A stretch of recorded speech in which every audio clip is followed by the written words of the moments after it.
Kia ora te whānau. Today we'll be talking about 1.7, use and respond to simple classroom language.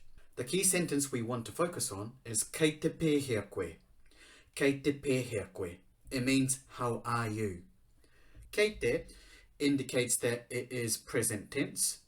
Pēhea means how, and koe means you. So how are you? For those of you who are interested in grammar, here is the grammatical structure. Now in te reo Māori, most of the time, when you know the grammatical structure in the question, you can use the same structure in the answer. So for this one, it is tense plus adjective, describing word, and subject, who you're talking about. So for the question, kei te pēhea koe. Kei te indicates that it is a present tense, happening now. Pēhea is how, and koe is you. To answer it, all you have to do is change the adjective and the subject. For example, kei te pai aho. Kei te indicates that it is present. Pai means good. Aho means me or I.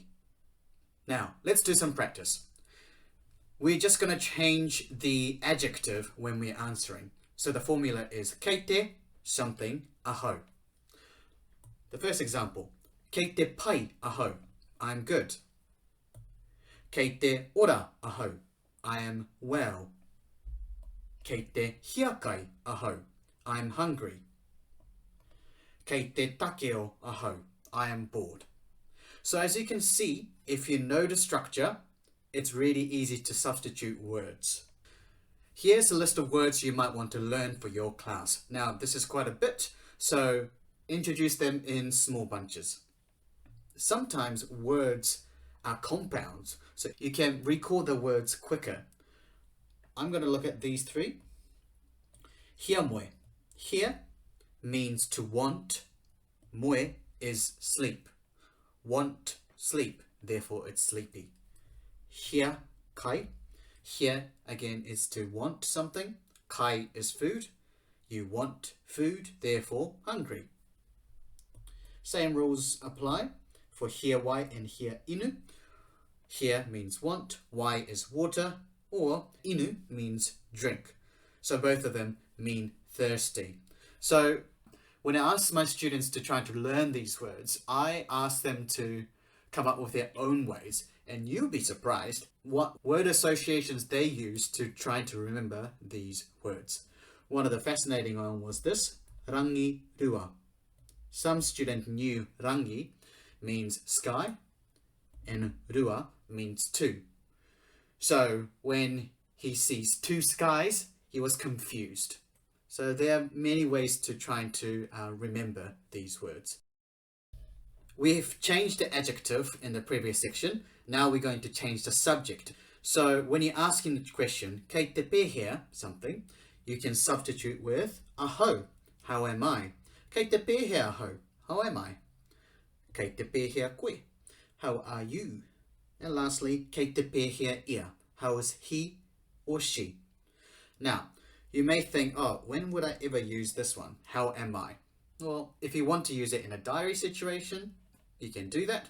There are other things you can do to ensure that students have learned it. For example, make an angry face and say to the students, kei te pēhea ho, how am I? And the students should be able to say, oh, kei te pukuriri koe, you are angry. Now, speaking of subject, I only introduced three, aho, koe, and ia. Because in te reo Māori, it's a little bit more complex than English. In te reo Māori, you have pronouns for exactly one person, exactly two people, or three or more people. There are loads of pronouns that you have to learn. But for this segment, I'm just going to stick with singular. Therefore, you have au or aho, koe, and ia.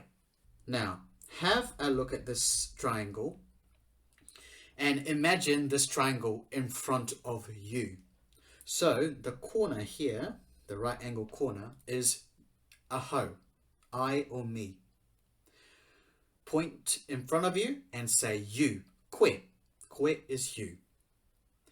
point to the side, doesn't matter if it's right or left, point there and say ia. It's he or she.